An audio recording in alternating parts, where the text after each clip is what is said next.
Here we are with some of the class of 1962 of Niskayuna High School. Very interesting class, and we're going to find out more about them. Next to me I have Duane Ball. Next to him I have Tonia Dandrow, and she's from Niskayuna, and Paul Blitzblau. Yes. Got that? And he is from, actually you were a New York City Contractor. Very interesting. Thank and you. then we have Anna, VA, how do you put it? Polesny. Polesny. Okay, good. And we're going to be talking about their film called Turning Pages Film Project. I am going to turn this over to Anna because she's got the scoop on everything. Tell us what's going on. I do. Well, we have a reunion in two. Do I do anything with it? It should be on. We have a reunion, a 50th reunion in 2 weeks' time. In March, an email came through to everyone from one of our classmates, Bob Virengo, saying, I'd like to do a video. And some of us jumped on board, and the video will be previewed at Proctors on the 29th of September at 2 o'clock in the afternoon. It's called Turning Pages, and it is a story-based video of 25 lives. 50 years of 25 people on this planet who were all launched from Schenectady, New York. And how big was your class? There were about 200.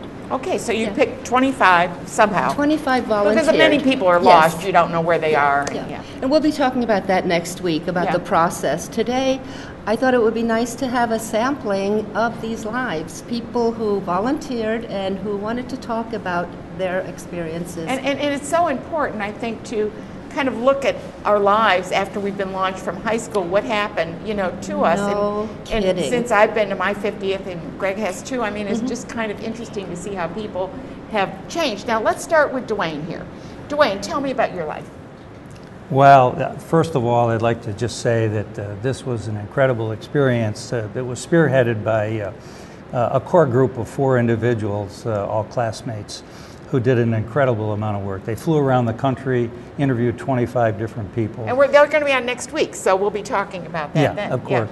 And for me personally, what it did was during the interviewing process, as the questions were coming, it made you kind of reflect on times past and look at things that happened to you in your childhood, in high school as well, and a small example would be part of the questioning for myself was my entrepreneurial background. You're a business owner. Yeah, the business owner, and the reasons and the foundation for that. And it took me back to my first job when I was 9 years old as a paper boy. Yeah. And when my mother had to shorten the straps on the bags because the bags were dragging on the ground.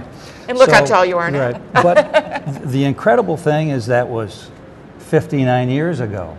So just incredible how far back we can And of course look. now you're seeing how other people have developed throughout the years. And Tonia, you've been in Niskayuna, kind of stay at home, right? I'm in Rotterdam, but yes. Or Rotterdam, I'm Yes. sorry. But you went to Niskayuna. I went to Niskayuna, but we live in Rotterdam So you now. never left the area? Well, we lived in Plattsburgh a few years while I was finishing college and all, Okay. but then we moved back here, yes. And what did you think of this project? Well, I couldn't believe it. I said, I think the reason I volunteered was I thought they needed to talk to somebody who wasn't president of the United States, didn't cure cancer, and hasn't created world peace. You didn't do those? I didn't. I No. tried, but, so. Well, we need support staff, so there you go. And I'm a great support staff. So we just lived, what came along you took and enjoyed what you could. And I think it's been a great 50 years, as a matter of fact. Right, great. And Paul, you are a New York City contractor. Yes. How'd you get well, down I'm there retired to do that?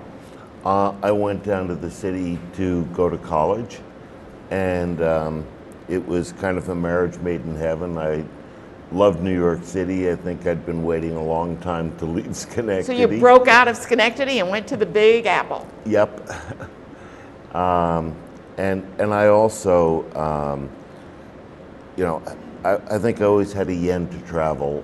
And so after graduating from college, I was a Peace Corps volunteer Oh my goodness. and served in Peru in South America, and came back, and it took me a couple of years of kind of like sampling different jobs before I wound up in with my contracting career. Well, we all have to kind of go through this process, I think, and maybe high school starts it, college kind of puts you a little bit further, and then life experiences get you the rest of the way, right?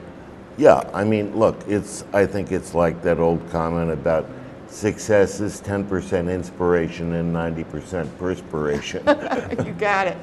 Anna, speaking of travel, you certainly came a long way. You came from what, Czechoslovakia? Correct, yeah. And you were in Pakistan? Yes. And I think we've got photos, so maybe if we could show some of the photos and you could talk about them, that would be helpful. Sure. Greg? I think they're coming up. Yeah, there they are. Oh, well, we landed in West Pakistan in 1950, and my parents were in the Pakistani military. My mother was a captain, my father was a lieutenant. My mother was quite a feisty lady, and it was the first time in her life where she, in fact, had to obey my father. And we had That'd be many tough. servants. You can see they're in their picture over there. And we had many servants who you saw before. You know, labor is so cheap in that part of the world.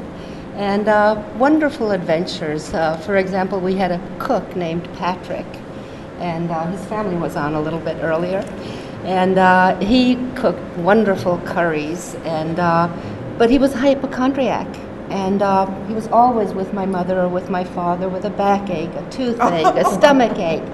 And they, of course, gave him medicine as he needed it. Well, when it came time to leave Pakistan, he quit the job before we left. And we went to the bazaar one day. He had opened a pharmacy. The little red pills, the most attractive ones, were the most expensive ones for the worst maladies. And so we had adventures like that. Well, that certainly is interesting to find out that he went from hypochondriac to And here's professing the last picture. cures. We were sailing to New York, first in Pakistan in our little Pakistani outfits, and then sailing to New York. So your class had a lot of texture to it, I think, from what you're telling me. Incredible texture. Yeah. And, you know, I would like each one of these classmates to tell a brief story if We have about time. 1 minute left, so we'll have Okay. to go quickly. Go ahead, who's going to start? A story of what? A story. A story. Okay. The film is story-based. I'll tell you a quick story. This was kind of a funny story in high school, and it's been told many times about two classmates of mine that decided that they wanted to have a little car race on River Road in Schenectady, and unfortunately the police arrived and they were both brought down to the police station. And as the story goes, unfortunately one of them was a candidate for Annapolis, and a misdemeanor Yeah, it on doesn't his- work was good. not going to work, and Yeah. his father begged the judge to give him community I service. think So we really have those stories, that was don't we? one of the Yeah. funny stories Yeah, that okay. Anybody came else? out We of this just have class. about 30 seconds left, so go ahead. Well, a very funny one, going back to when I was in Peace Corps, and at that time I still had a lot of hair, and I had let it grow, and I had this huge head of black curls. And I was traveling in Bolivia, and I was in Sucre, which is the capital in the south of Bolivia, sitting in the park eating an ice cream cone when I was arrested by a couple of plainclothesmen because Che Guevara was still very active in... They thought maybe you were him? They were certain that I was, if not him, I was part of his One band. of his band. Well, these are great stories, and you're going to hear many of them if you go to see the movie Turning Stones, 2 p.m. on September the 29th at Proctors Theater, and I want to thank you all for being here. Next week we're going to be on again, and we're going to be talking with other representatives to talk about how they did this wonderful film. So we want to invite you all there, so please attend, and they're having their reunion that weekend. So thank you all for being here today. It's been a pleasure to meet you all and to see what wonderful things you've done with your lives.